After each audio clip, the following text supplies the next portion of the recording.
Con este video vamos a grabar hoy, eh, vamos a hablar de la radiación del cuerpo negro, o sea, en realidad vamos a hablar de la radiación que absorbe o emite cualquier cuerpo natural, y para eso se estableció una idealización, que es el cuerpo negro, para entender un poquito de qué se trata la emisión y la absorción de energía radiante cuando un cuerpo va cambiando de temperatura. Así que bueno, hoy vamos a hablar primero de eso, un poquito de qué se trata esta idealización, qué es lo que se va a tratar de buscar y qué es lo que hicieron los físicos a fines del siglo XIX, en los últimos, podríamos decir, 18 años antes de finalizar el siglo XIX, para comprender un poco de qué se trataba el problema de la radiación, que era uno de los problemas que no podían resolver con la física clásica. Entonces vamos a tratar ahora de ver si podemos comprender eh, un poquito de qué se trata esta emisión de radiación eh, y cómo se plantearon los problemas en primera instancia. Y segundo, vamos a ver la primera aproximación a la solución que la dio el alemán Wilhelm Wien, donde vamos a ver dos leyes. Una es la ley empírica de Wien, que no está muy difundida. Es una ley, es una de las primeras leyes que aproximaron bastante bien. Es una ley empírica donde no deriva de ningún cuerpo teórico, con constantes a ajustar. Y por el otro lado, vamos a ver la clásica ley de Wien, que es la ley del desplazamiento, o llamada ley del desplazamiento de los máximos.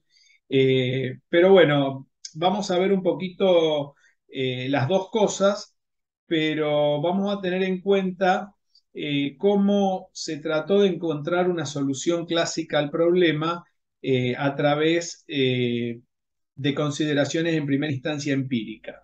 En el próximo video ya vamos a ver unas consideraciones teóricas que fueron catastróficas, pero por ahora vamos a dedicarnos solamente a introducir la idea de cuerpo negro y ver cómo Wilhelm Wien le dio solución a este problema. Así que bueno, vamos a empezar. Voy a ir poniendo la pizarra para ir comprendiendo los problemas. Bueno, en primera instancia vamos a entender lo siguiente.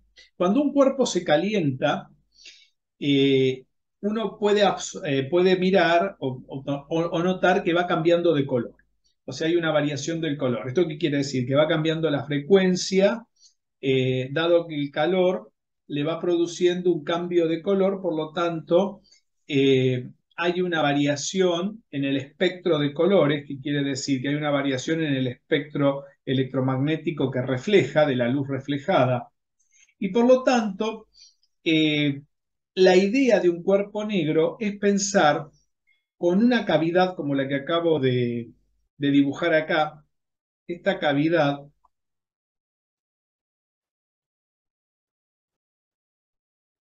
que podríamos decir es una esfera donde en su interior es perfectamente reflectante, es como si tuviera espejos, podríamos decir, donde hay una reflexión total dentro de la esfera, y de alguna manera puede introducirse un, una radiación X, una radiación dada, donde una vez que está ahí adentro, se empieza a reflejar esa onda electromagnética en todas las paredes del cuerpo, y hay un pequeño orificio, vamos a hacerlo un poquito más chico el orificio, un pequeño orificio donde desde el exterior se puede ver, lo cual es muy poco probable que esa radiación pueda escapar de ahí adentro. Esto sería como un cuerpo perfectamente reflectante o reflector. Eh, y por lo tanto, podríamos decir que la radiación que está acá adentro, los materiales, por ejemplo, en la naturaleza, se comportan más o menos parecido a esto. La única diferencia es que los materiales no son perfectamente reflectantes en su interior, ¿no? Eh, Podríamos decir que un cuerpo de esta naturaleza, que es lo que podríamos llamar cuerpo negro, no es selectivo en primera instancia. y con la radiación que puede emitir o absorber no tiene selección alguna y que puede aproximarse más o menos a los materiales naturales reales. La radiación que entra en la cavidad por el agujero será reflejada y absorbida por el cuerpo, o sea, por todo lo que está acá adentro. Pero una vez adentro, la probabilidad que salga es muy poca. Eso es lo que primero que hay que entender. O sea, que es muy poca probabilidad que pueda volver a salir por el agujero. Entonces, hay que entender que esto sería un cuerpo perfectamente absorbente, porque no puede volver a salir la radiación, pero dentro de su interior toda la radiación se puede reflejar y por lo tanto van a estar todas las frecuencias, vamos a aclararlo esto, acá en el interior,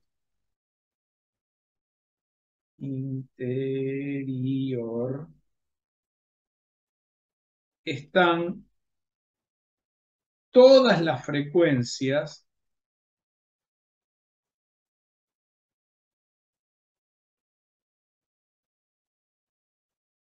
¿sí?, del espectro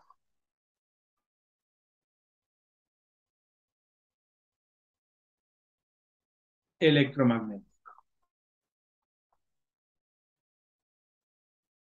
Por supuesto, nosotros veríamos las frecuencias que corresponden a todos los colores, ¿no? Que es nuestra luz visible. Pero la radiación emitida o absorbida que está acá dentro, una vez que entró la radiación que se absorbe, entonces ahí adentro están todas las frecuencias. No, no hay motivo por el cual podríamos decir hay una determinadas frecuencias están y otras no. Por lo tanto, una vez que ingresó la radiación, ¿sí?, adentro del cuerpo negro están todas las frecuencias, o sea, hay como una distribución de las frecuencias. O sea que acá adentro se distribuyen, acá adentro están distribuidas, podríamos decir, acá aparece un acento esto, distribuidas todas las frecuencias radiantes de radiación. O sea, hay como una distribución. Esto es importante. Frecuencias o longitudes de ondas, ¿no? Porque uno podría hablar en términos, dado que estamos hablando de una onda electromagnética, uno la puede escribir tanto en términos de la frecuencia o longitudes de onda. También hay que aclarar eso. O sea, podemos escribir en términos de la frecuencia nu o en términos de longitudes de onda lambda. Muy bien. Entonces, un ojo que mira, vamos a suponer que ponemos un ojo acá ahora, un ojo que mira hacia adentro de la cavidad por el punto P, o sea, podríamos decir en la dirección eh, P, pongámosle O, acá en verde, en esta dirección, ¿no? En la dirección donde está el orificio, ¿qué vería? Si las paredes de la cavidad estuvieran incandescentes, porque entró radiación, vería no solo una parte de A, o sea, de este punto, que está acá, en su lugar diametralmente opuesto, con el brillo normal que esto tiene, sino que también vería una parte de B, porque dado que cuando llegó a A, la radiación se refleja en B. Y también vería una parte de C reflejada dos veces, porque C se refleja una y dos veces. O sea, que iría viendo todos los reflejos, o sea, cuando uno mira acá adentro, no solamente vería A, sino vería una parte de B reflejada una vez, dos partes de C reflejada dos veces y así sucesivamente. ¿Esto qué quiere decir? Esto permite establecer lo que se llama brillo del cuerpo, que está asociado a lo que es la reflexividad o reflectividad, como me gusta a mí decirle. O sea, el brillo del material, vamos a definirlo al brillo con la letra B sub n, ¿sí?, constituye A ver, el brillo del material constituye, que esto es importante, la pared como se ve en el espacio libre, pero visto por el ojo cuando se dirige hacia el interior. A ver si esto queda claro. Entonces, ese brillo, ¿sí? Vamos a llamar, en términos de qué se podría establecer, en términos de lo que vamos a llamar la reflectividad, que lo vamos a llamar con la letra R. Entonces, esto estaría establecido de esta siguiente manera. A ver, cuando yo hablo del brillo, ¿sí? Hay un brillo que está en relación con esta reflectividad. ¿Cómo? A través de lo que se llama el brillo aparente del orificio, porque cuando uno mira el orificio y mira, por ejemplo, un punto al costado Q, la relación del brillo que uno ve en el interior es como si uno mirara, por ejemplo, hacia el interior y después mirara un poquito a la parte externa de la esfera donde está este material. El brillo aparente es la relación que hay entre Q y el, digamos, el brillo que se estaría produciendo cuando yo estoy mirando la reflexión en el interior del cuerpo. Entonces, acá podemos definir B sub 0, ¿sí? Como el brillo aparente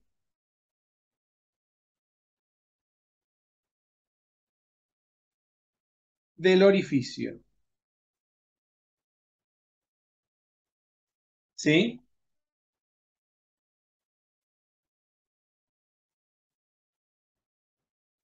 Y la reflectividad, que todavía no lo hemos dicho, R,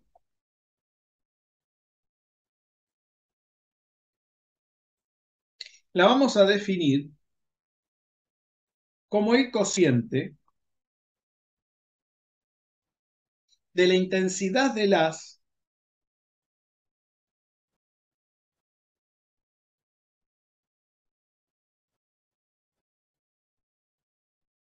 reflejado,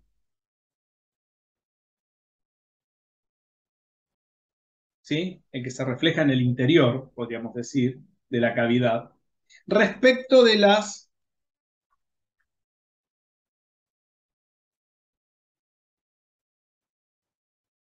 que incide. Esa sería la reflectividad. Esto es importante porque la reflectividad está hablando de un cociente entre la intensidad del reflejado con el incidente. ¿Qué quiere decir?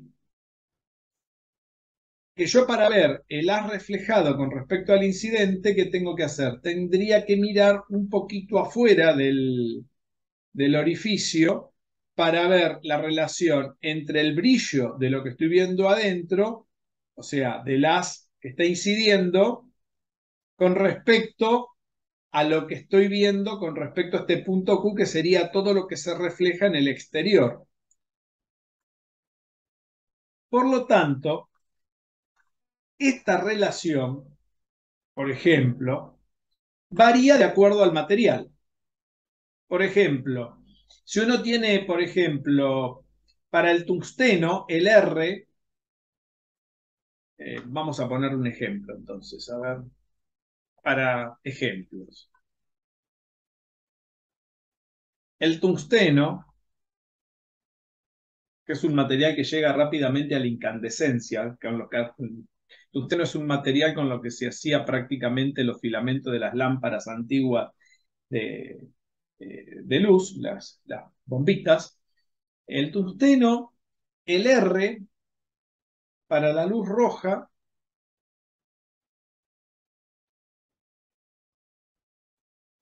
es un valor 0,60. ¿sí? Mientras que para el carbón, ¿sí? Incandescente, que es difícil llevarlo a la incandescencia, hay que calentarlo bastante,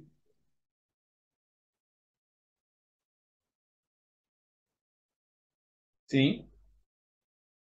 Es apenas el R de 0,20.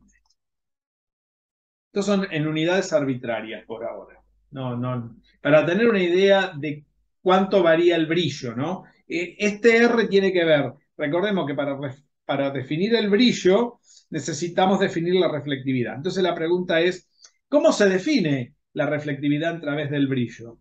Fíjense que a medida que tengo el cuerpo negro, como van reflejándose, el valor B0 es simplemente, ¿sí?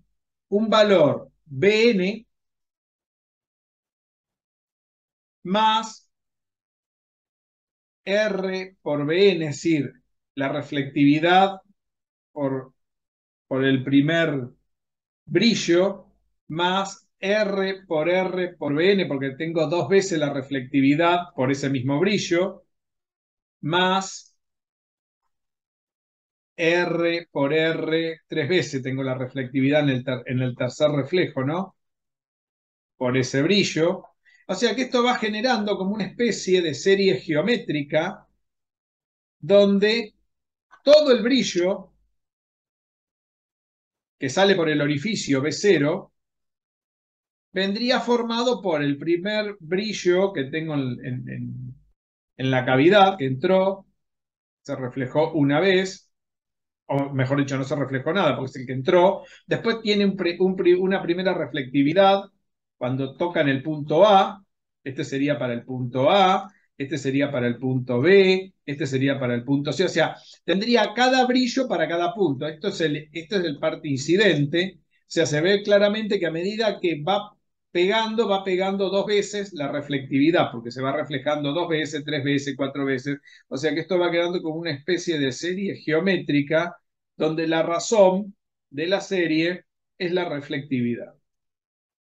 Y por supuesto, como esta serie, como el brillo se establece para las unidades entre 0 y 1, para establecer estas unidades entre 0 y 1, esto es por convención,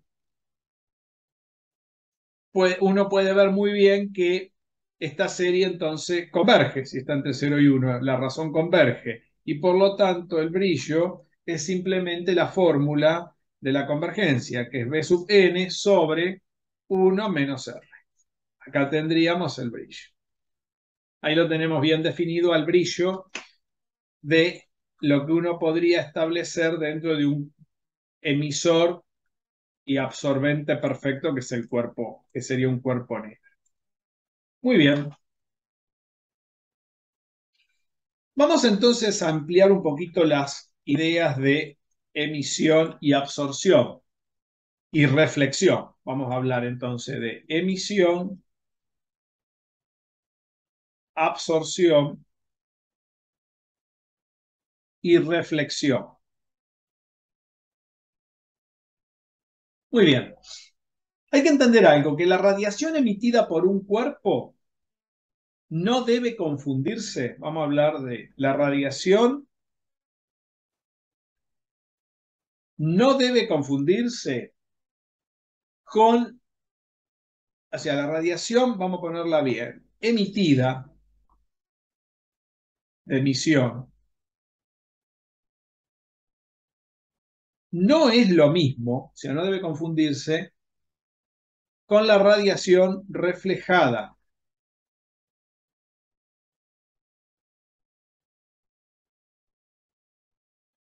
¿Por qué? Porque la radiación reflejada no es totalmente la radiación emitida por el cuerpo. A ver, pongamos un ejemplo para entender. Una persona esencialmente se puede ver, un objeto se puede ver, podríamos decir, pongamos en lugar de un objeto una persona, un ser viviente. Una persona se puede ver por la radiación que refleja, pero no por la radiación que emite. Por ejemplo, una persona emite radiación infrarroja, pero refleja la luz visible. Yo veo a una persona por la luz que refleja, por la luz visible, pero no la veo por la radiación emitida. La radiación que emite una persona está en la frecuencia del infrarrojo, del espectro electromagnético. Entonces, no hay que confundir radiación emitida con radiación reflejada. Pareciera que fuera lo mismo, pero no es lo mismo. La radiación emitida, ¿sí?, tiene que ver con las longitudes de onda en la cual esa persona está emitiendo radiación. Y la radiación reflejada tiene que ver con las longitudes de ondas o frecuencias en las cuales esas personas se la puede observar, se la puede ver, ¿sí?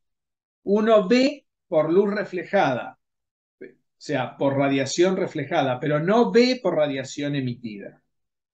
Por eso, por ejemplo, cuando uno quiere ver en la oscuridad a alguien, con qué busca? Busca un instrumento que pueda detectar la radiación emitida y no la reflejada. Pues yo puedo tener un cuerpo negro, como es un lugar oscuro, un bosque, y puedo usar rayos infrarrojos para poder ver la radiación emitida y detectar al ser viviente, a la persona o al animal que quiera ver. Esto es importante entenderlo. Y vamos a definir algo que es interesante, que tiene que ver con la absorción. Esta es la diferencia entre emisión y reflexión. Ojo con esto, no confundir emisión con reflexión. Esto es importante, son conceptos físicos muy importantes, por eso me detuve en esto. Y también es importante entender lo que es el poder absorbente. Vamos a ponerlo, poder absorbente de un cuerpo. ¿Sí? El poder absorbente de un cuerpo está relacionado por el cociente entre la radiación absorbida y la incidente sobre el cuerpo. ¿Sí? Entonces, cuidado con este. Entonces, el poder absorbente, la absorción, está relacionado entre la radiación,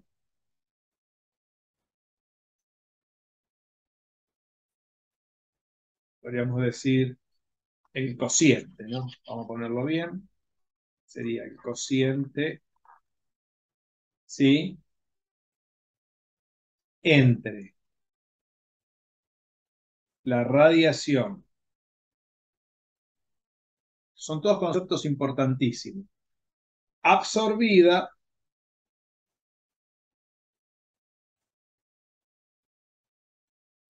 y la radiación incidente.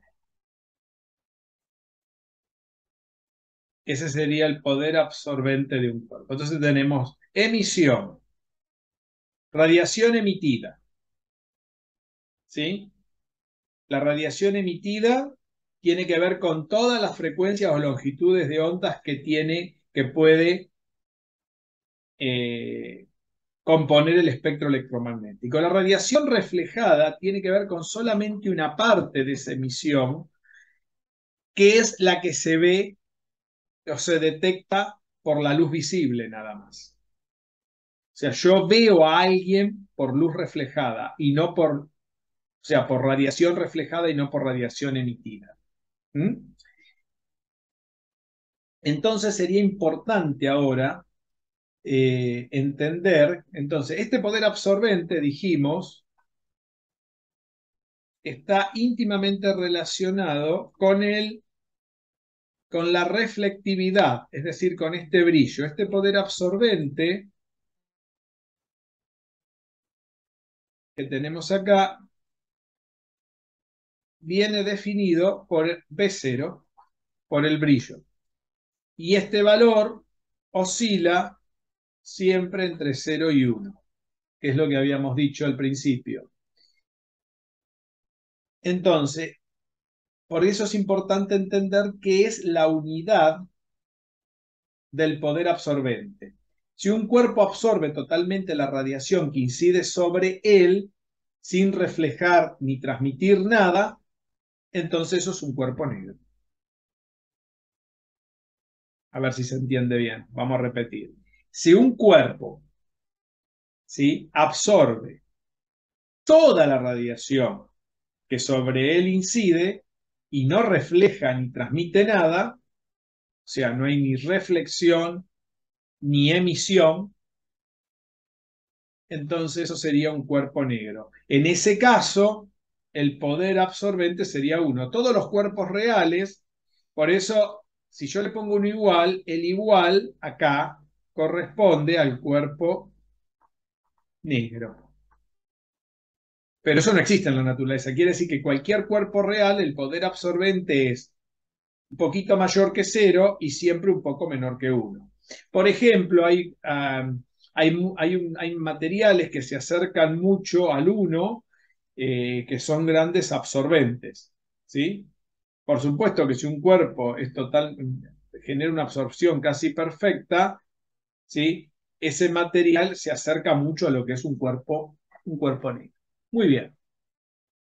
Entonces, ya hemos hablado entonces de la emisión, la absorción y la reflexión. Entonces, no confundir radiación emitida con radiación reflejada. No confundir el poder absorbente de un cuerpo que está íntimamente relacionado, este poder absorbente, con lo que definimos anteriormente, que es el brillo y la reflectividad. El brillo aparente o sea, el brillo de un cuerpo total viene dado por todas las reflexiones que se pueden, la reflectividad que se puede ejercer sobre él. Si es un cuerpo negro, ese brillo, ¿sí?, define lo que es el poder absorbente, y si es un cuerpo negro, ese brillo está casi cerca de uno. Para cuerpos eh, naturales, por supuesto, siempre va a ser menor que uno. Cualquier cuerpo natural va a ser menor que uno porque no existe ese cuerpo negro, donde el poder absorbente sería perfecto. Ustedes piensan una cosa, no solamente el poder absorbente, el poder emisor sería perfecto también, porque si un cuerpo tendría la propiedad de absorber toda la radiación que se incide sobre él, también tendría la misma propiedad de reflejar toda la radiación que puede, porque fíjense que la reflexión, la reflectividad, se produce en el interior cada vez que incidió la radiación, de ahí adentro no puede salir, y por lo tanto toda la reflexión es como que, por cada reflejo, es como que toda la radiación está absorbida ahí adentro por medio de los reflejos que se van produciendo. Quiere decir que la reflectividad y la absorción, o sea, la reflexión y la absorción, son dos caras de la misma moneda. Esto es importante entenderlo. Porque ahora vamos a establecer lo que dijo uno de los primeros pioneros en el estudio de la radiación, que fue Gustav Kirchhoff.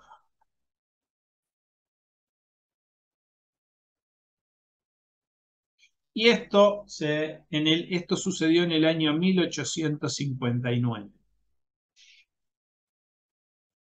Él dio una aseveración que se fundó en datos empíricos, que ahora vamos a analizarlo un poquito, y dijo lo siguiente, que en condiciones termodinámicas la relación entre el poder emisivo y el poder absorbente para todos los cuerpos es una función únicamente de la frecuencia y la temperatura, o de la longitud de onda y la temperatura. O sea, Gustav Kirchhoff aseguró que la emisión, ¿sí?, el poder emisivo o el poder absorbente, dado que la emisión y la radiación son dos caras de la misma moneda, dependen únicamente de la frecuencia y la temperatura, o la emisión puede depender de la longitud de onda y la temperatura, o la absorción puede depender de la longitud de onda y la temperatura, dado que el espectro electromagnético, el producto de lambda por nu da la velocidad de la luz, c. Quiere decir que una es la inversa de la otra. Así que uno puede escribir tanto el poder emisivo como el poder absorbente, tanto en términos de la frecuencia o en términos de la longitud de onda. Esta ley, que Kirchhoff la estableció de la siguiente manera, dijo, bueno, yo puedo tener varios cuerpos, el poder emisivo del cuerpo 1, ¿sí?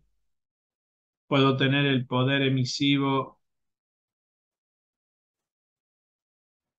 a una frecuencia y una temperatura del cuerpo 2, puedo tener, ¿sí? El poder emisivo a una cierta del cuerpo 3, y así sucesivamente, ¿no? El poder emisivo del cuerpo N. O sea que acá tendríamos el brillo total, podríamos decir. Y la absorción lo mismo. Voy a escribir todo en términos de la frecuencia, ya sabemos que lo podemos escribir también en términos de las longitudes de onda, pero por ahora vamos a escribirlo todo en términos de la frecuencia. Perdón, acá estamos hablando de la absorción.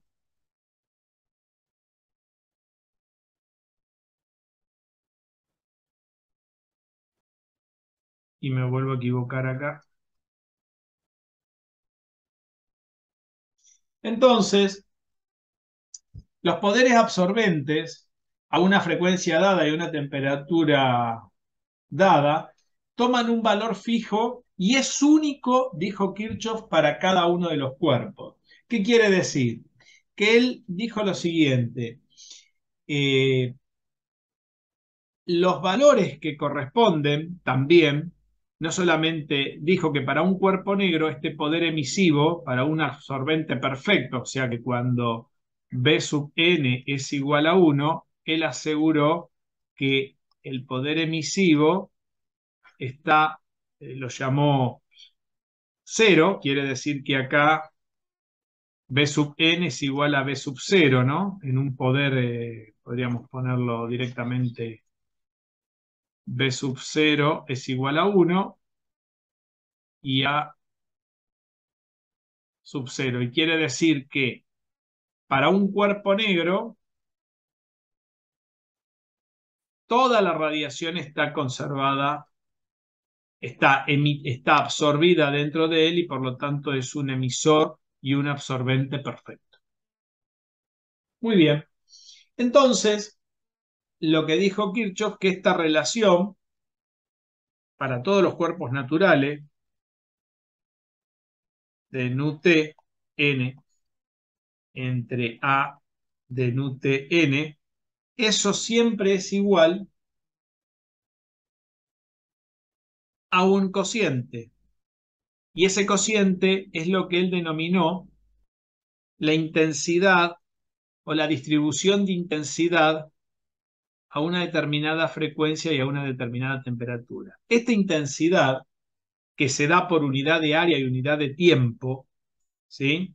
O sea que esto se va a medir en unidades de áreas por unidades de tiempo, es lo que él habló de potencia de la energía radiante y que también la comparó con la del cuerpo negro. Porque en la del cuerpo negro, este cociente, ¿sí? Perdón.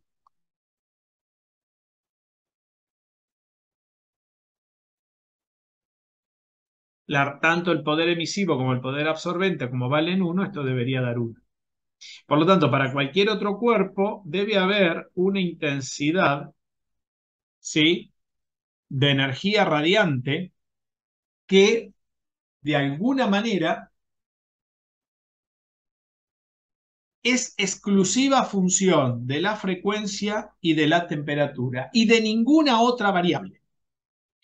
En conclusión, esta intensidad de energía radiante o distribución de la energía para cualquier cuerpo, o sea, que no sea un cuerpo negro, que no daría 1, ¿no? Daría entre 0 y 1 ese brillo B0, ¿no? En este caso sería 1. Entonces,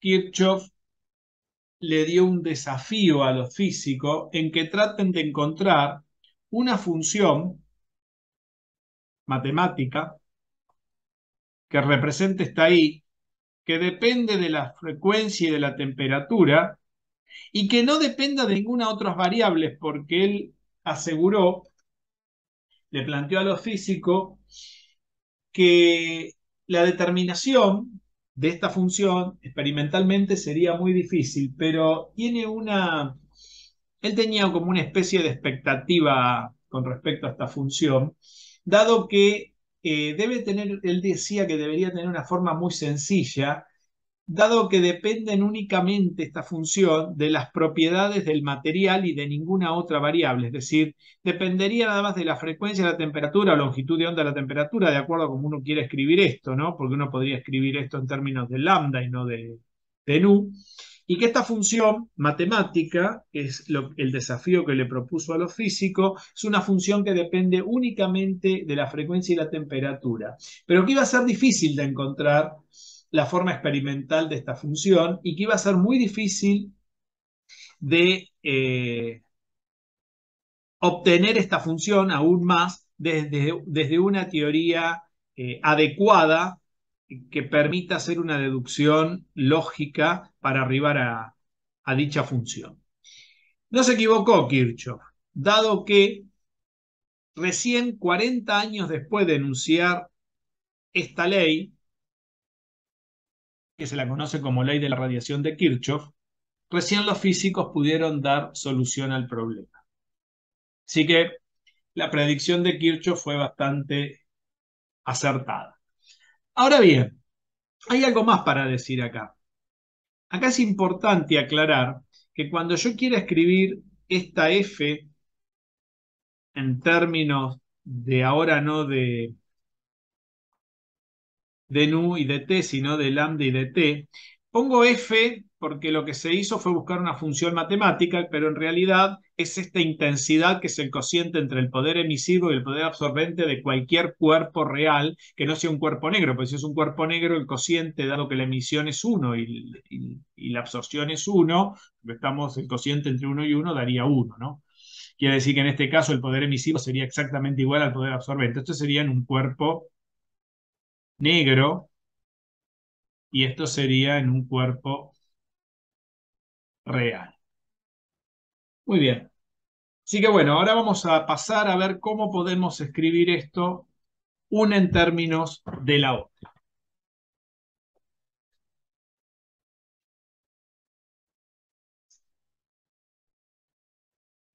Para hacer esto, acá es importante entender algo.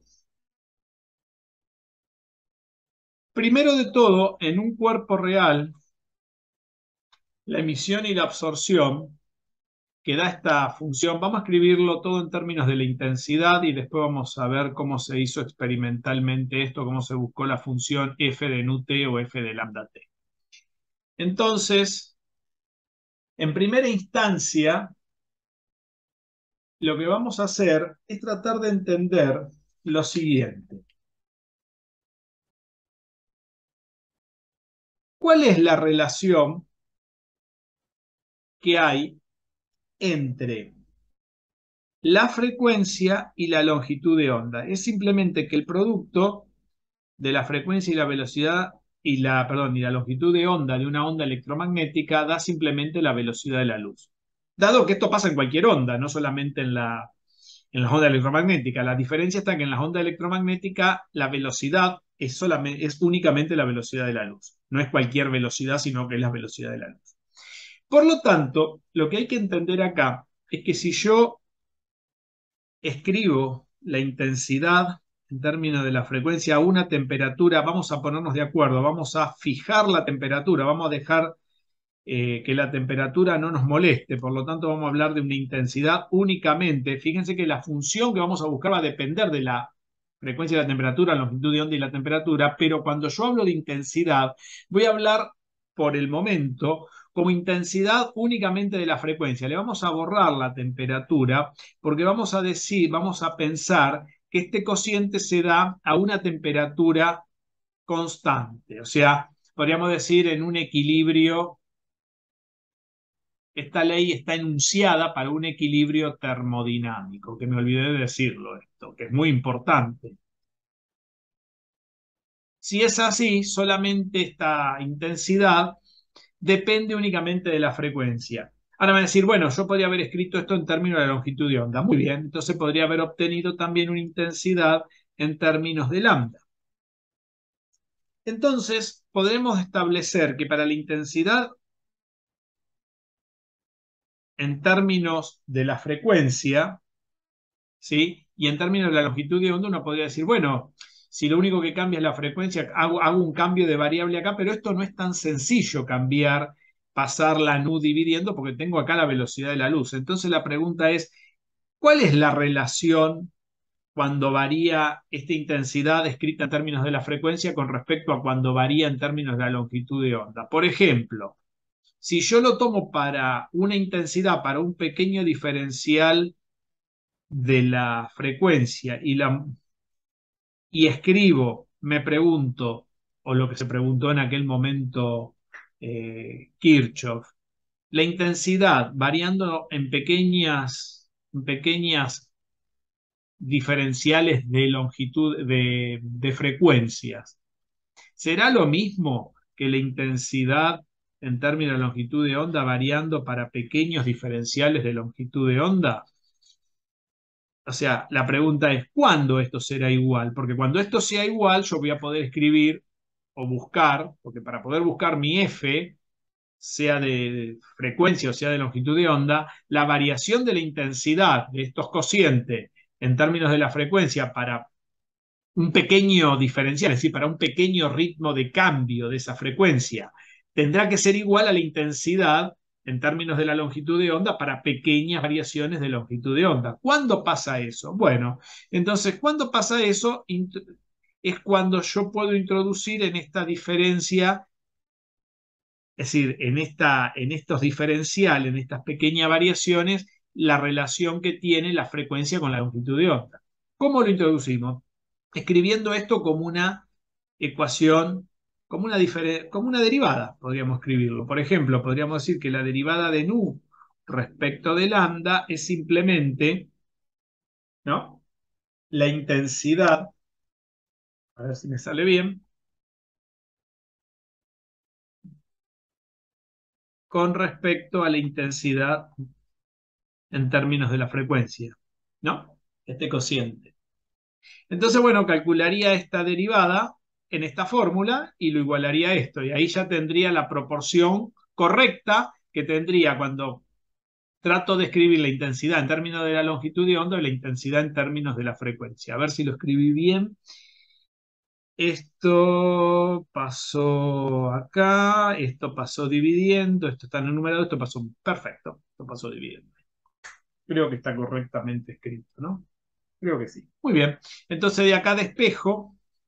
A ver, vamos a tratar de sacar la derivada de nu respecto de lambda. Total, podemos hacer esa primera. También podríamos haber hecho la inversa, ¿no? Para saber, vamos a hacer las dos. Entonces, para sacar esto, voy a calcular. Esto va a ser la derivada de c sobre lambda respecto de lambda. Y esto me va a dar, c es una constante, ¿sí?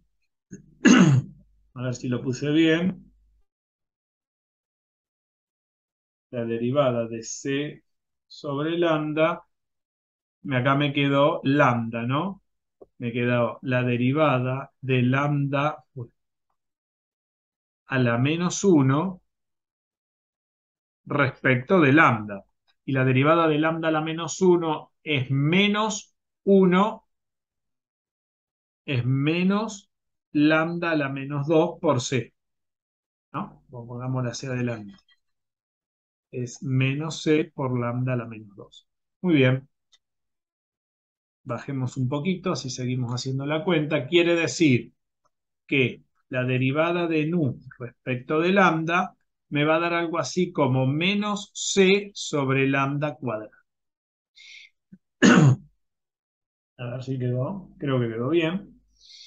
Quiere decir que si uno viene acá, esta ecuación, podría decir que la intensidad el cociente, ¿no? Entre estas dos cosas sería menos C sobre lambda cuadrado. O sea que la intensidad en términos de lambda sería, ¿no? Menos C sobre lambda cuadrado por la intensidad en términos de la frecuencia. ¿Sí? Creo que se ve bien, ¿no? Menos C sobre lambda cuadrado, creo que se ve bien, ¿no? En términos de la frecuencia. Muy bien. Ahora bien, uno de los temas, como estos valores, estas variaciones no pueden ser negativas, acá el resultado nos dio negativo porque este cociente al derivarlo da una derivada negativa, se tomó la precaución de escribir todo esto, este resultado, todo el módulo. ¿Sí? O sea que el módulo de esto tendrá que ser igual al módulo de esto, por este motivo, ¿no? Porque dado que una intensidad no puede ser negativa, no podemos hablar de una intensidad, porque la intensidad que estamos hablando acá es cómo se distribuye la intensidad de la radiación, ¿sí? En términos de la longitud de onda y de la frecuencia. Entonces, dado que esto no puede ser negativo, esto se pensó todo en módulo. Es una aclaración importante, ¿sí? Que permite resolver el problema de este signo negativo, por lo tanto, acá nos quedará positivo.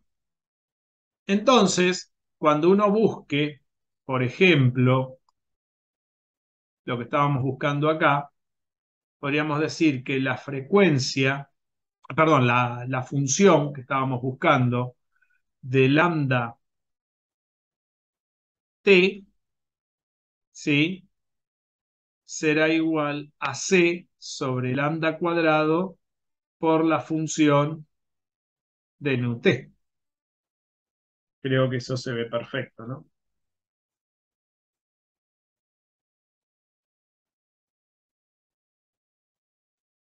Muy bien.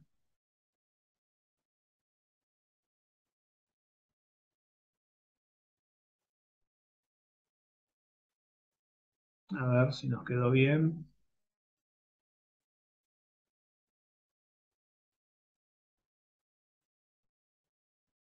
Bien, estoy revisando a ver si están bien las cuentas.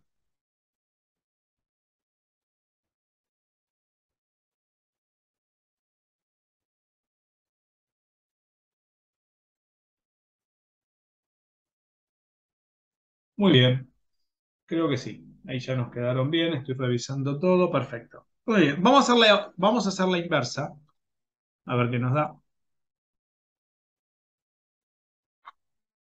La inversa, siguiendo el mismo patrón, tendríamos que calcular, esta es una, vamos a marcarla en amarillo, así ya tenemos este primer resultado. La inversa, la f de nu t, vamos a buscar ahora, y para eso vamos a empezar escribiendo, ¿no? Tomando la igualdad de arriba. Entonces tenemos, vamos a despejar, vamos a pasar dividiendo ahora, vamos a escribir que la derivada de lambda respecto, ¿no? Acá paso la nu dividiendo respecto de nu, uy, perdón, será igual, ¿sí? A I de, fíjense, entonces la nu dividiendo sería I de nu sobre I de lambda. Entonces, vamos a calcular esta derivada y si hacemos esa derivada, nos va a quedar de la siguiente manera.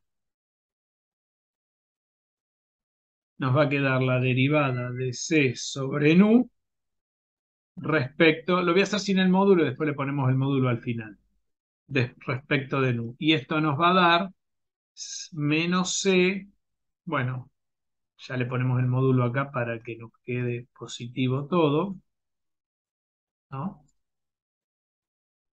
Entonces nos va a quedar menos c por nu a la menos 2 y con el módulo se nos va a ir c directamente. O sea que esto nos va a dar c por 1 sobre nu cuadrado.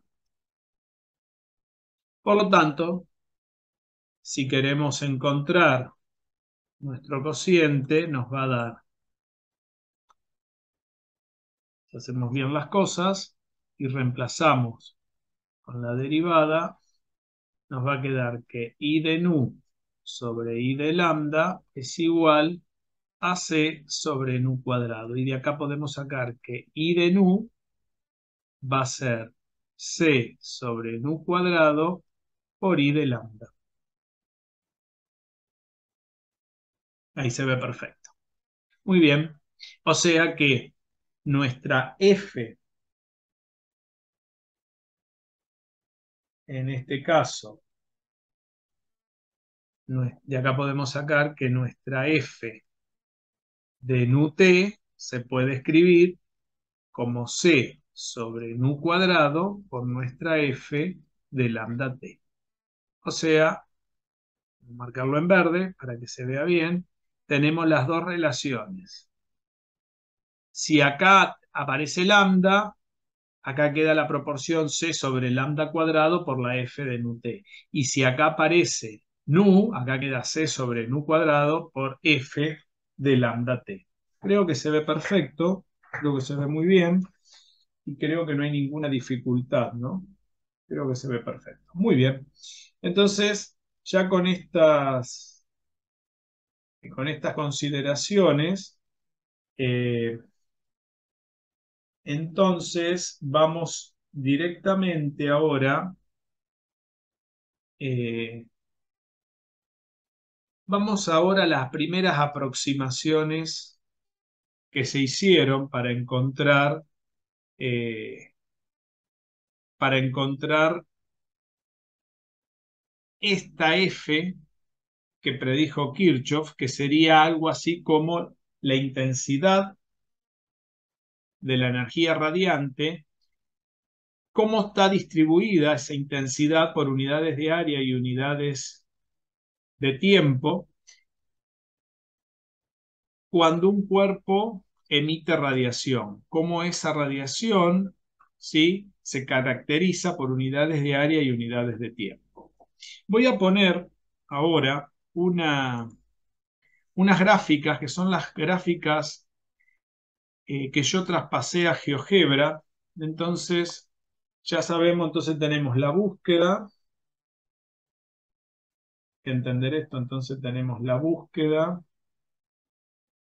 a ver, vamos a poner la búsqueda de F, vamos a empezar con UT, ¿sí?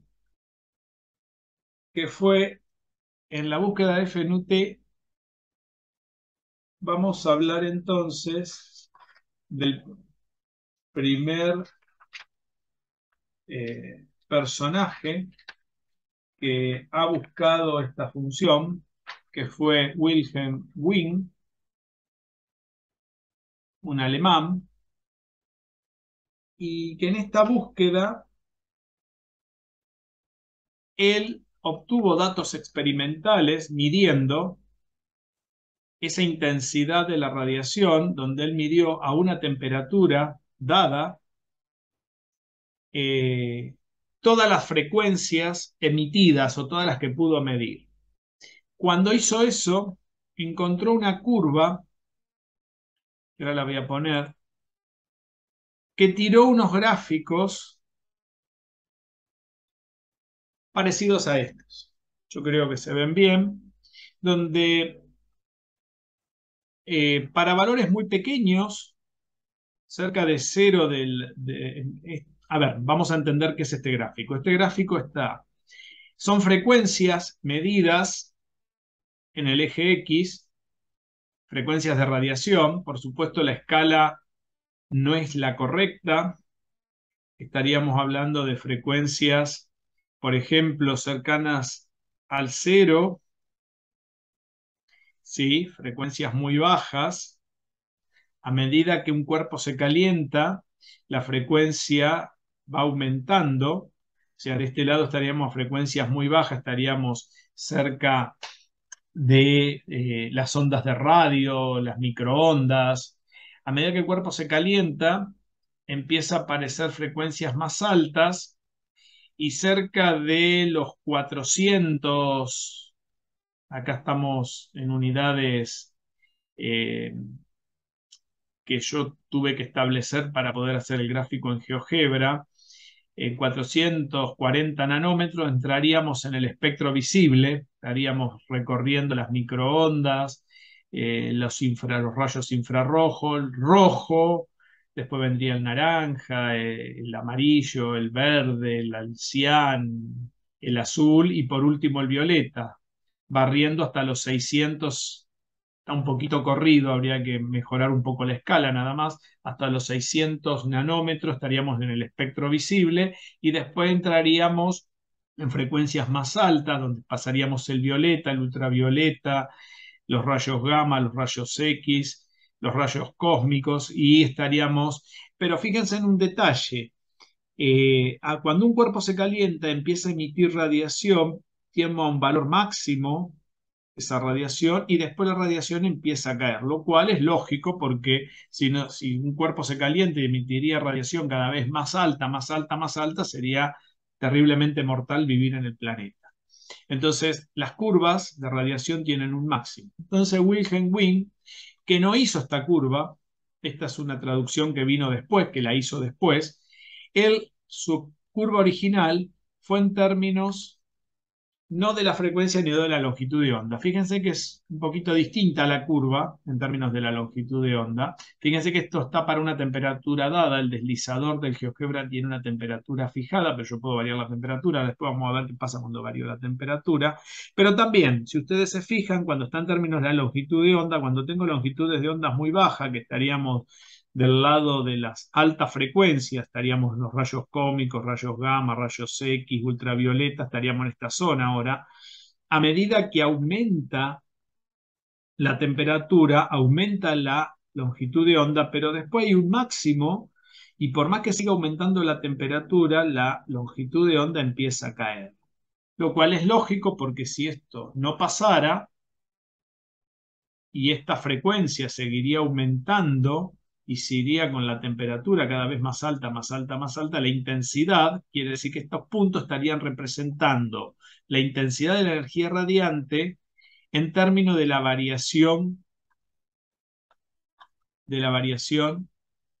longitud de onda. Para cada longitud de onda, ¿qué intensidad tengo? ¿No? O sea, estaríamos representando, sería una distribución, que sería nuestra función f de nu t, o en este caso de lambda t, en términos de la longitud de onda a la intensidad de la energía. Estaríamos midiendo la intensidad de la energía radiante, en este caso en unidades arbitrarias que yo le puse acá, porque si pongo los valores originales son imposibles. También para la temperatura puse unidades arbitrarias de temperatura. Acá tendríamos que hablar de 500 arriba de 300 grados Kelvin, 500 grados Kelvin, 1000 grados Kelvin. Puse 0,5 porque si no, no puedo graficar por cómo está organizado el GeoGebra. Pero bueno, es para tener una idea de cómo esto está distribuido. Muy bien. ¿Qué hizo Wilhelm Wien? Wilhelm Wien, en primera instancia, obtuvo una,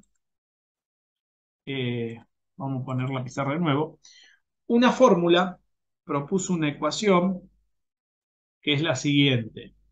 Que la frecuencia, perdón, la función, encontró que la función de nu t es una relación entre la frecuencia al cubo y el cuadrado de la velocidad de la luz, multiplicada por una cierta función del cociente entre la frecuencia y la temperatura. Esta relación que encontró en forma empírica, aseguró también el valor de f de nu t y dijo que el valor de f de nu t es 8pi. Acá esto lo sacó con consideraciones termodinámicas, que no lo voy a hacer, pero sería bueno en algún momento estudiarlo también, por e a la menos a por nu sobre t. Le pongo bien la t porque no se ve bien.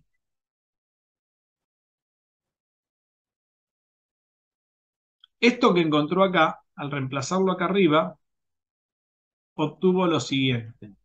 Obtuvo que donde A y B son constantes a determinar. Ahora vamos a ver cómo se pueden determinar. Esa es una de las primeras cosas que vamos a tener que mirar. F de nu t va a tener la forma entonces 8pi por b sobre c al cubo, porque hay que multiplicar esta c por esta c cuadrado, por nu al cubo, por e a la menos a por nu sobre t. Entonces, esta fórmula que encontró Wilhelm Wien le permitió entender que la intensidad de la energía radiante, por ejemplo, perdón, esta es para la longitud de onda, vamos con la... En este caso tendríamos la curva esta de la frecuencia, la otra es de la longitud de onda. La curva, yo la escribí acá, también con unidades adecuadas, y obtuvo esa curva. Fíjense que esta curva que obtuvo él encaja muy bien, si uno mira con detalle la curva, para los puntos que están, si uno se fija, a bajas frecuencias. Es decir, cuando la frecuencia es muy baja, perdón, a altas frecuencias. Los puntos a altas frecuencias andan muy bien. Fíjense que a baja frecuencia los puntos casi no están casi arriba de la curva. Fíjense en esta zona que estoy marcando, en la zona donde la curva empieza a crecer, ¿no? Hasta llegar al máximo y después pasando el máximo tampoco, pero cuando a medida que se va poniendo alta frecuencia, la curva empieza a mejorar. Miren por esta zona, los puntitos están excelentemente abocados arriba de la curva. Quiere decir que esto aproximaba, esta fórmula que encontró, aproximaba bastante bien. ¿Qué pasa cuando cambiaba la temperatura? O sea, un dato importante era encontrar este máximo. ¿De qué dependía este máximo? Este máximo depende de cuando la curva, se preguntó él, bueno, ¿para qué temperatura tengo este máximo? Entonces, la idea, lo interesante de esta función es encontrar este máximo. También lo hizo para la longitud de onda, pero ahora lo vamos a ver para la longitud de onda, porque la fórmula para la longitud de onda hay que adecuarla, porque hay que tener cuidado, porque en la longitud de onda, si esta fórmula yo la quiero escribir en términos de la longitud de onda, en realidad él, no la, él la adecuó para las frecuencias, pero no para la longitud de onda. Si uno la tiene que adecuar a la longitud de onda, hay que entender que hay una relación que vimos recién, que tiene la siguiente expresión, que dice que la, eh, la f de nu t, por ejemplo, es igual a c sobre nu cuadrado, perdón, ¿no? Sobre nu cuadrado por f de lambda t, ¿no? Esta sería una manera de verlo. Esta sería la relación. Si yo tengo esta, la pongo acá, ¿no? Si tengo este y la pongo acá, después tengo que escribir el lambda en términos de la longitud de onda. La tendríamos que, lo tendríamos que convertir a través de esta fórmula. Pero hay algo más interesante antes de escribirla en términos de la longitud de onda. Lo interesante de esta curva es el máximo. El máximo de esta curva, si ustedes se fijan, hay una relación del máximo que depende, ese máximo, que es lo que vio Wilhelm Wien, depende también de cuánta temperatura adquiere la distribución del espectro. Es decir, la intensidad de esta va a variar en términos de la frecuencia, pero también de la temperatura. Entonces yo le puse un deslizador para que ustedes lo puedan ver, que para distintas temperaturas la curva se empieza a correr. No sé si se alcanza a ver. Y que el máximo va generando como una especie de línea recta si uno une los puntos. Es decir, como que el máximo para cada curva, a medida que yo varío la temperatura, fíjense que cuando aumenta la temperatura, el máximo se va corriendo hacia frecuencias más altas. Y cuando disminuye la temperatura, el máximo se va corriendo hacia frecuencias más bajas. Esto es importantísimo. Voy a hacer una curva más para que la vean. Y fíjense también cómo los puntos experimentales se van acomodando mejor para frecuencias altas y no tanto para las frecuencias bajas, que era lo que les decía. Muy bien, entonces tenemos esta aproximación. Por lo tanto, Wilhelm Wien se preguntó, ¿dónde están esos puntos máximos? ¿Cómo se encuentran esos puntos máximos? Y bueno, eso no es nada difícil de hacer. Se le ocurrió agarrar y sacar la derivada primera e igualar a cero para sacar el máximo. ¿De qué función? De esta función. Entonces hizo justamente eso. Derivó la función con respecto a la variable que tiene en cuenta. Y, o sea, la variable, ¿cuál es? La frecuencia, porque es la variable independiente, no la temperatura. La temperatura va a ir variando, pero va a ir variando, o sea, para cada temperatura fija hay un máximo. Quiere decir que, ¿cuándo tengo ese máximo? Ese máximo lo tengo para determinadas temperaturas, pero y que ese máximo se va a ir corriendo de acuerdo a cada una de esas temperaturas. Entonces vamos a buscar ese máximo sacando la derivada primero. Si hacemos eso, la derivada de esto nos va a dar algo así como, esto es una constante, y es un producto. Es la derivada de esto por esto sin derivar, que sería 3 por 8 por pi por b sobre c al cubo por nu cuadrado, por este sin derivar, por e a la menos a nu sobre t, ¿no? A ver, vamos a ponerlo bien esto, que si no, no se va a ver bien. A la menos a nu sobre t, más la derivada de este por este sin derivar. O sea, que escribo este primero por la derivada de este. La derivada de este es la derivada del exponente, que es menos a sobre t, que es una constante, por e a la menos a nu sobre t. Y todo esto tiene que ser igual a cero porque estoy buscando un máximo de esta función.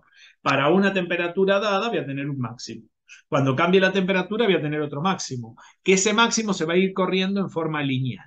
Vamos a ver cuánto nos da esta cuenta y qué pasa con esta cuenta. Si uno hace, podemos sacar factor común, e a la menos a nu t, nu sobre t,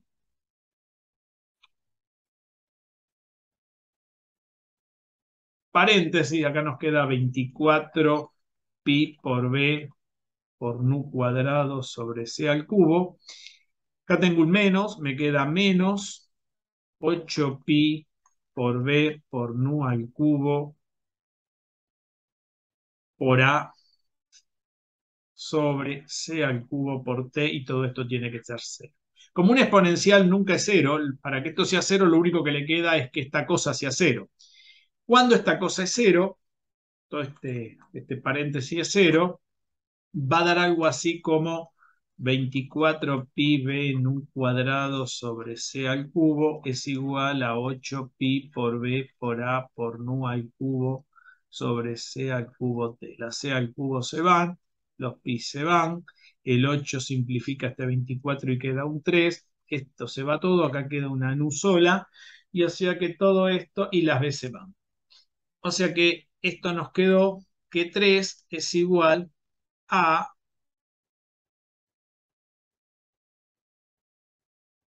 sobre A por nu sobre T. Quiere decir que nu es simplemente 3T sobre A. Y acá nos quedó una relación lineal, que es justamente lo que nos muestra el gráfico. A medida que yo aumento la frecuencia, o mejor dicho, cuando aumento la temperatura, la frecuencia se va corriendo linealmente con esta pendiente positiva. El tema es que no tenemos el valor de A, que era una de las constantes a determinar de la ecuación de arriba. Por lo tanto, como no tenemos el valor de A, una de las tareas que hizo Wilhelm Wien es determinar el valor de A. Para ello, por este lado no tuvo mucho éxito porque necesitaba, dado que son valores experimentales que hay que ajustar experimentalmente, lo primero que hizo fue escribir esta función porque fue más fácil medir este corrimiento lineal. A esta ley se la conoce como ley del desplazamiento de Wien, que ahora después voy a escribirla un poquito más ordenadamente. Esto se conoce como desplazamiento de Wien, que sale de la propia ley empírica de Wien. Esto se le conoce como ley del desplazamiento de Wien. Después les voy a mostrar unos gráficos de estas rectas bien hechos en Excel, que los hice. Entonces, para la búsqueda de esta A que no la tenía, escribió la F en términos de lambda t, porque las mediciones que se hicieron no se hicieron experimentalmente en términos de la frecuencia, porque era muy difícil en aquel momento medir la frecuencia, entonces fue más simple medir longitudes de onda. Para ello, sabemos que la nu esta, si ustedes se fijan, de acuerdo a lo que habíamos dicho anteriormente, si yo tengo esta función de nu y de t, esto es c sobre nu cuadrado. Quiere decir que puedo despejar f pasando nu cuadrado multiplicando y la c dividiendo. Muy bien, vamos a hacer eso. Entonces voy a escribir a nu cuadrado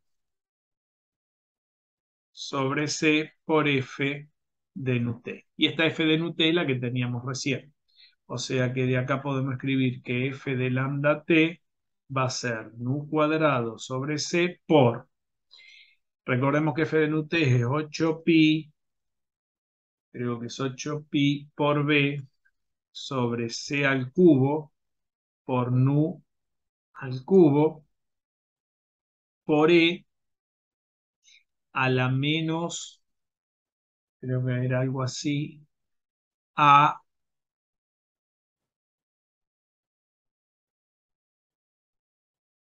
por nu sobre t. Muy bien. Pero claro, me van a decir, no quedó en términos de lambda, sí, pero recordemos que lambda es c sobre nu. Y ahora reemplazamos con esto aquí y ya estamos. Y ya tenemos nuestra f convertida. Nuestra f convertida nos va a quedar algo así como, acá nos va a quedar 8pi, lo voy a hacer en dos pasos para que se vea bien, sobre c a la cuarta, porque después estos números nos van a venir bien, porque hay muchas constantes, por nu a la quinta, por e a la menos a por nu sobre t. Y ahora sí reemplazo con este despeje, pero al revés, poniendo que nu es e sobre lambda ponerlo bien porque después no se van a dar cuenta de lo que estoy diciendo, y esto lo reemplazo ahí y lo reemplazo aquí. Entonces nos queda que nuestra f de lambda t nos va a dar algo así como 8pi por b sobre c a la cuarta por 1 sobre 1 no. A ver si lo puse bien, déjenme mirar. 1 sobre... Creo que me estoy comiendo algo. Déjenme mirar un poquitito que estoy pensando. Esto es C. Esto sería C sobre lambda a la quinta, ¿no? Porque acá me quedaba 1 sobre C, que ya lo habíamos puesto, que venía de acá, perfecto, C al cubo por C a la cuarta.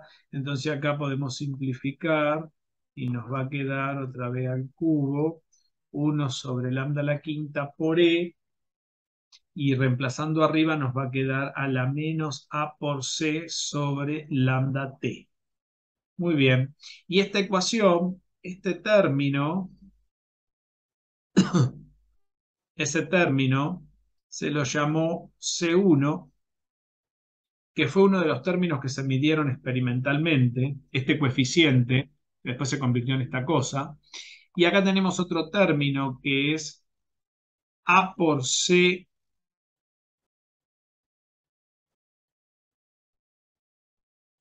dividido 6, y a esto se lo llamó C2. El 6 se agregó para hacer un ajuste numérico, que si no, no funcionaba. Así que acá se hizo una manganeta, dado que estos son datos, son constantes experimentales, se fueron ajustando de acuerdo a lo que se necesitó. Quiere decir que C1, que no es tan importante, vamos a ver que, fíjense que el valor de A depende de esto de acá arriba, quiere decir que C2 nos va a dar algo así como A por C sobre 6. Este 6 se agregó, si no, no había manera de ajustar esto. Quiere decir que la función que nosotros vemos ahí, el ajuste que tiene que tener la función que vimos para que funcione en términos de lambda t, es de la forma C1 sobre lambda a la quinta por E a la menos C2 sobre lambda t. Y si uno aplica la regla del máximo a esto, ¿sí? Eh, la regla del máximo, entonces se trató de buscar el máximo de esta función, que quiere decir que se trató de buscar el máximo, a ver, de esta otra, que es esta función la que acaba de ajustar. Para distintas temperaturas ese máximo se empezó a correr, pero si ahora uno lo mira, ese máximo ya no es una función lineal, sino que va dando una hipérbola, lo cual, fíjense, ese máximo no se corre linealmente cuando estamos en el lambda, en las longitudes de onda, no en las frecuencias. ¿Por qué? Y porque si ustedes se fijan, el producto de la frecuencia con la longitud de onda son inversamente proporcionales. Por lo tanto, vamos a ver si eso se corresponde con la búsqueda del máximo acá. Si acá en lugar de darme una recta nos da una hipérbola. Así que bueno, vamos a ver eso. Busquemos el máximo en esta situación, a ver qué pasa. Por lo tanto, ¿qué tenemos que hacer? Tenemos que derivar a f respecto de lambda, y eso nos va a dar algo así como, si hacemos la cuenta, esto es un lambda a la quinta, nos va a quedar menos 5 C1, ¿no? Porque podríamos poner lambda acá arriba a la quinta, a la menos 5, entonces nos quedaría menos 5 C1 por lambda a la menos 6, la derivada de este por este sin derivar, más la derivada de este por este sin derivar.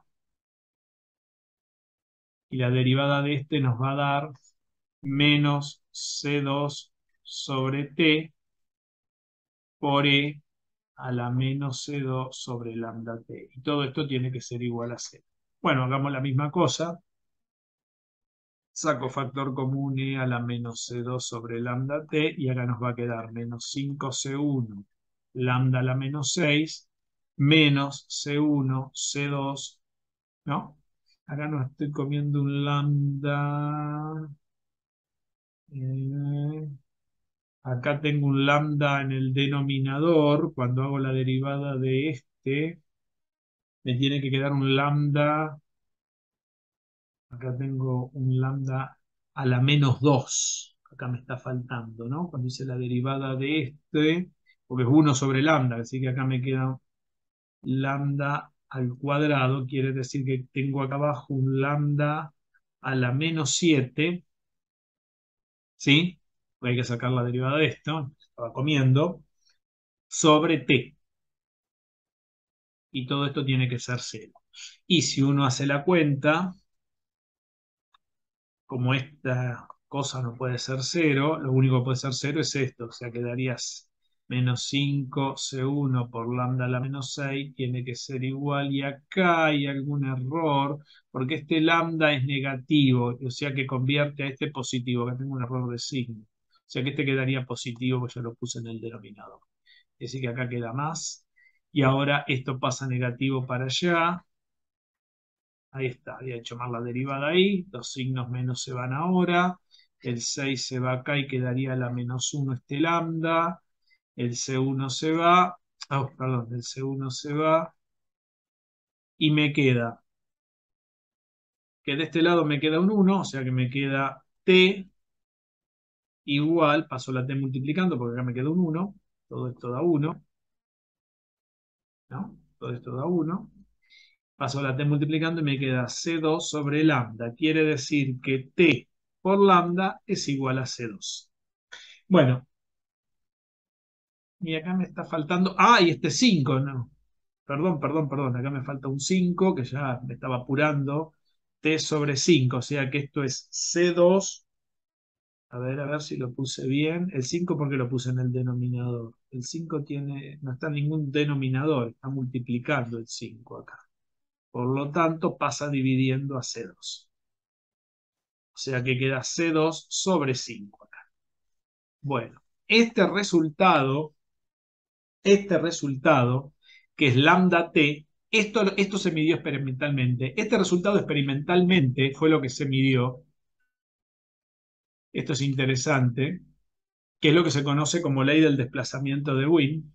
Se ve que son magnitudes inversamente proporcionales porque el producto es una constante de la temperatura por la longitud de onda, mientras que con la frecuencia nos quedó una ecuación muy distinta.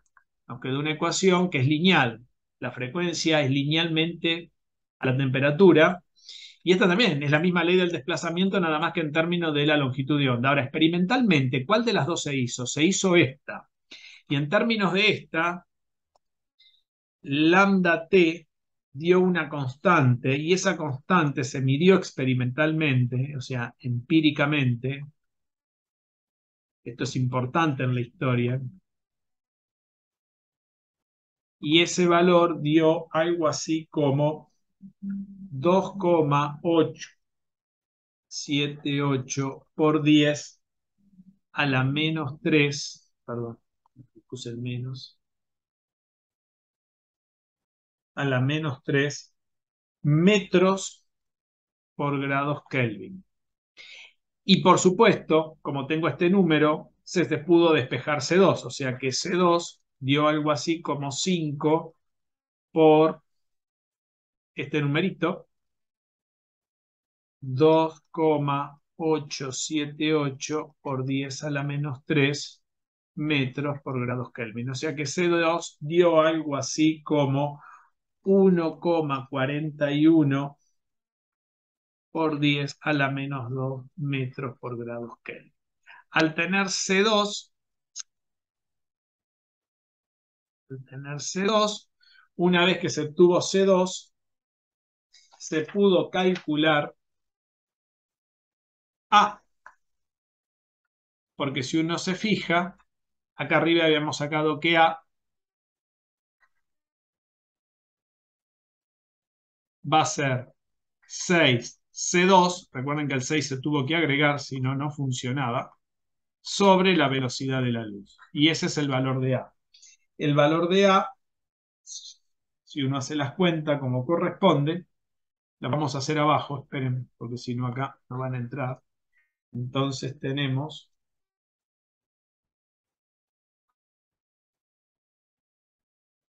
fíjense que este sería el valor de A. Vamos a mirar cómo se pudo determinar, pero en realidad esta cuenta, ahora vamos a mirar un poquito estos datos, uno las puede ampliar mirando lo siguiente. A ver, nosotros dijimos que nu, ¿sí?, nos había dado 3 sobre A por la temperatura, la pendiente de la recta. Y por el otro lado,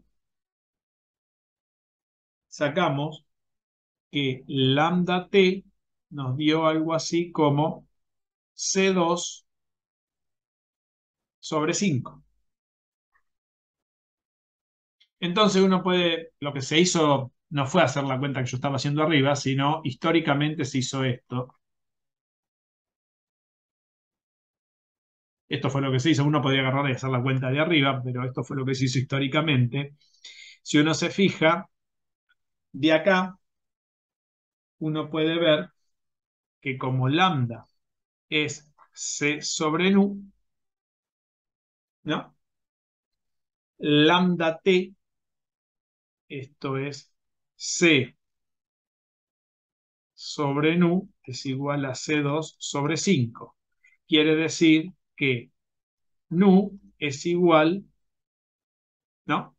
C nu es igual a 5C sobre C2 por T. Entonces se comparó esta expresión con esta otra. Quiere decir que como esta es la ecuación de la recta y acá tengo de nuevo la ecuación de la recta donde se encontró este término, quiere decir que esta pendiente tiene que coincidir con esta. Conclusión, así es como se hizo históricamente, no como yo lo estaba haciendo arriba, pero uno lo podría hacer como yo lo estaba haciendo arriba. Se los quise hacer históricamente para que lo vean. 5C sobre C2. Y de acá se calculó el valor de A. Ya tenía C2, la velocidad de la luz, quiere decir que A dio algo así como, si lo acomodamos, 3C2 sobre 5C. Y esto en unidades, para que lo vean, esto es 3 por 1,43 por 10 a la menos 2 metros por grados Kelvin dividido 5 por la velocidad de la luz, que son 3 por 10 a la octava metros sobre segundo. Y los metros se pueden simplificar y el valor de A da algo así como, para tenerlo presente, 2,86 por 10 a la menos 12 grados Kelvin por segundo. ¿Sí? Y si uno quiere la pendiente de esta recta, 3 sobre A para saber la relación entre nu y t, vamos a llamarla m de nu, es simplemente hacer 3 dividido ese número. Y ese valor da 1,04, otro resultado que se puede obtener, por 10 a la 12, ¿no? 1 sobre grados Kelvin por segundo. Serie de inversa. Ahí tenemos los 3 valores para hacer los gráficos. Muy bien, para cerrar la clase podemos mirar estas rectas que son las que marcan la ley del desplazamiento de Wien, y podemos ver las curvas primero en todo el espectro. Bueno, acá, antes de ver los desplazamientos de esas curvas, acá les muestro todo el espectro donde tenemos la región, donde las curvas, en términos de la frecuencia, donde teníamos el espectro visible en el máximo. Fíjense que está corrido, tendría que estar alrededor del 500, donde está el 5. Habría que mejorar la escala acá. Me falta hacer eso. Y también la tenemos en términos, disculpen, de las longitudes de ondas, que queda al revés, el gráfico para que vean los colores, ¿no? Acá tenemos las longitudes de ondas cada vez más, más largas, ¿no? Y acá tenemos las frecuencias cada vez más altas, ¿no? Acercándonos al máximo, ¿sí? Para frecuencias bajas estamos cerca del cero y longitudes de ondas largas estamos cerca del cero. Quiere decir que la radiación se distribuye en un pico, como marca la ley de Wien, que es una ley empírica, no deriva de ninguna teoría. Muy bien, ahora les voy a mostrar un Excel donde están que los hice de dos maneras diferentes. Acá tiré dos gráficas en Excel, dos rectas, una calculada entre para distintas temperaturas, con esas curvas que tuve ahí recién, y para distintas longitudes de onda. Marqué las temperaturas, las longitudes de onda, los datos experimentales y calculé la frecuencia como C sobre lambda. Y dibujé directamente la relación entre lambda y la temperatura, ¿sí? Poniendo la frecuencia, ¿no? Reemplazando, a ver si se ve, a ver si puedo mostrarle la fórmula como la puse, ¿sí? Como 3 por 10 a la octava sobre la longitud de onda, que es directamente la velocidad de la luz dividida la longitud de onda. Ahí saqué la recta que está acá abajo en términos de la longitud de onda y lambda, midiendo, estos son datos experimentales. En la segunda, y es un poco más teórica, y ustedes pueden ver que no se ajusta muy bien la teoría a los valores experimentales. La verdad serían datos experimentales directos. Si uno multiplica lambda por t, tiene que dar la constante que habíamos sacado anteriormente. Acá está, si multiplico lambda por t, da la constante 0,0289, o sea, 2,8 por 10 a la menos 3. Fíjense que para todas las lambdas, acá da la hipérbola, pero que sería para la primera tabla, que está graficada en términos de la frecuencia, si no, no da una recta, sino da esta hipérbola, ¿no? En cambio, acá sería usando la teoría, los valores teóricos de la constante A ajustar de la fórmula propuesta por Wien, y fíjense que las unidades no dan exactamente igual, están un poquito corridas, las rectas son casi paralelas. Pero bueno, recordemos que esta fórmula no es exacta, no funciona bien para toda la distribución de frecuencias. La pregunta es, ¿se podrá encontrar una fórmula que sirva para toda la distribución de frecuencias? Bueno, en la próxima clase vamos a ver eso, el segundo intento que hubo para encontrar esa fórmula. Hasta ahora se encontró una fórmula empírica con parámetros a ajustar, donde la relación en términos con la frecuencia y la temperatura es lineal. Hay un corrimiento hacia las altas frecuencias, forma lineal, o en forma inversamente proporcional si grafico en términos de la longitud de onda.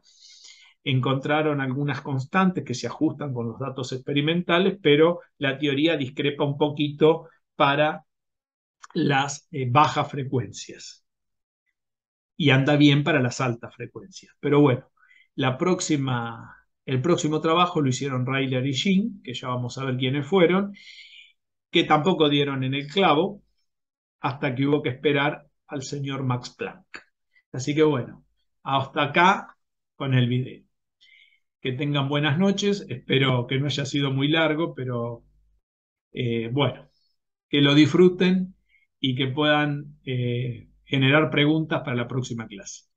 Que la pasen bien.